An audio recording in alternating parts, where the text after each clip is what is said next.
Hello বন্ধুরা, আজকে আবার আসলাম আপনাদের সামনে নতুন একটা ভিডিও নিয়ে। শুরু থেকে শেষ পর্যন্ত আপনারা ভিডিওটা দেখতে থাকুন। আজকের কন্টেন্টটা হচ্ছে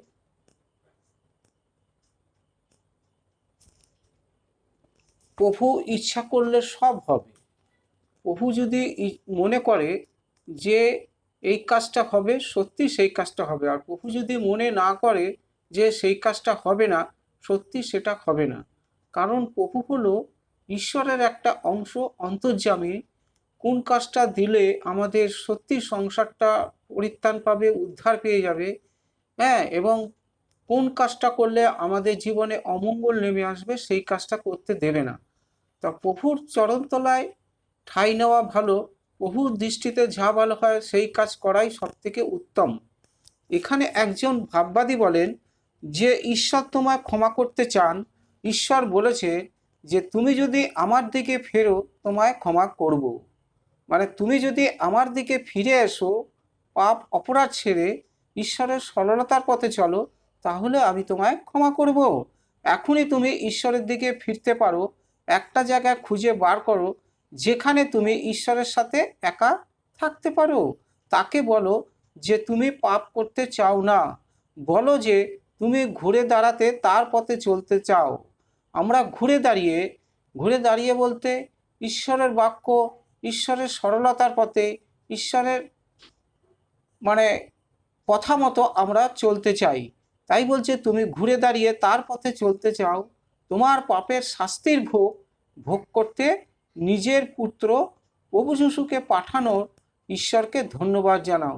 যে হে পিতা পরমেশ্বর, তোমার পুত্র পুত্র প্রভু যিশুর দ্বারাই আজ আমার পাপ অপরাধ থেকে মুক্তি পেলাম এবং নতুন জীবন ফিরে পেলাম। তুমি আমার প্রভু, তুমি আমার ঈশ্বর। আজকের পর থেকে আর আমি অধর্মের পথে, পাপের পথে চলব না। তোমার বাক্য বচন অনুযায়ী আমি সারাটা জীবন মেনে চলব। তুমি আমায় ক্ষমা করে দাও প্রভু।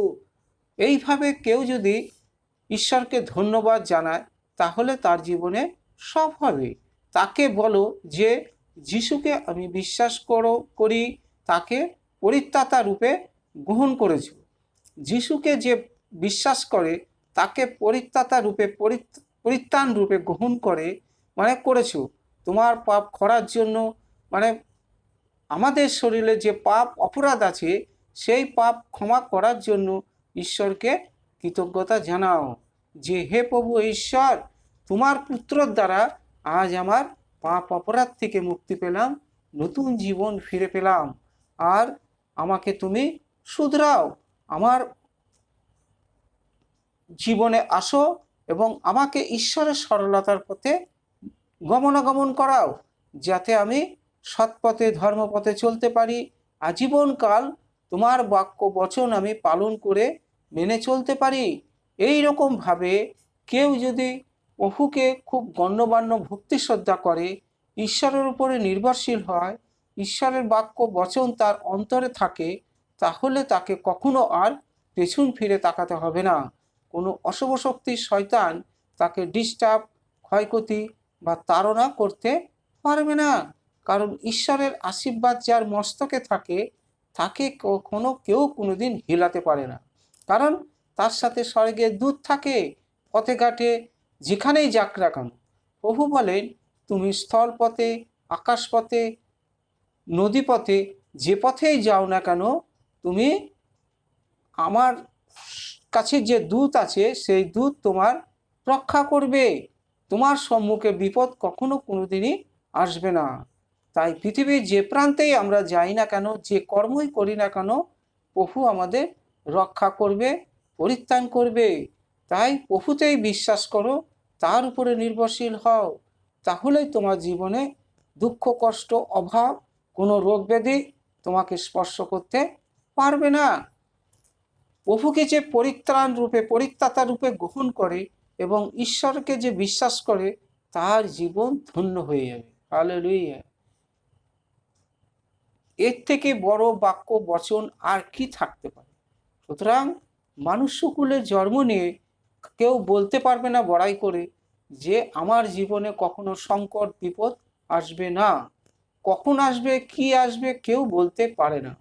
তাই সৃষ্টিকর্তা ঈশ্বরের উপরে নির্ভরশীল থাকা খুবই ভালো। যিনি জন্ম দিয়ে পাঠিয়েছেন, মৃত্যু যার হাতে আছে, যিনি আমাদের অন্নদাতা, মুখের আহার যিনি জোটাচ্ছেন, বাসস্থান, বস্ত্র সব কিছু তারই হাতের তলায়, পায়ের তলায় ঠাঁই নেওয়া খুবই উত্তম।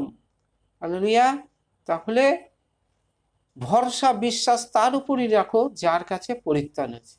যার কাছে পরিত্রাণ নেই তার উপরে ভরসা করে কখনো কোনোদিন লাভ নেই, তাহলে তার হাতে কখনো ফল পাবে না।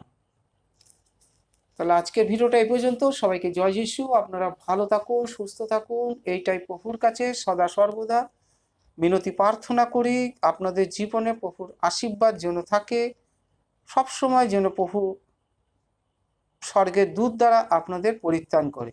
আর ভিডিওটা যদি একটু ভালো লাগে একটা সাবস্ক্রাইব দেবেন, কারণ এর থেকে ভালো ভালো ভিডিও কিন্তু সবার আগে আপনাদের কাছে পৌঁছাবে। সবাইকে জয় যিশু। আমেন।